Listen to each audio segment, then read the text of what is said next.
Hi guys, welcome back to How to Maximize. In this video I'm going to show you Instagram followers stuck or freeze at counting, right? So how you can fix it.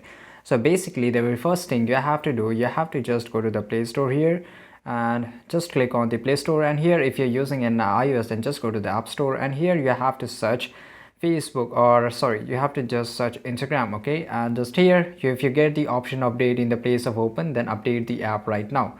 So I'll just open the app right now, and basically if the freeze problem has not gone, you can see the followers are not increasing, then you have to do one thing. You have to just go to the setting of your phone, okay, and you have to scroll a little bit down, and here somewhere you will find it. Just let me show you.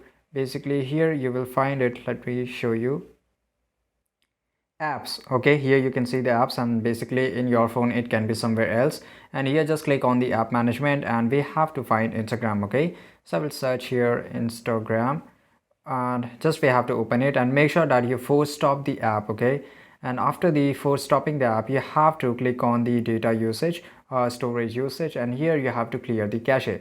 After clearing the cache, this may fix your problem, but if it doesn't, then you have to just click on the clear data, and after that you have to hit okay, and this will definitely fix your problem, guys, and it will definitely fix your followers struck or freeze problem. And this is it. So if you found this video really interesting and helpful, make sure to like this video, subscribe our channel, and see you guys in the next video.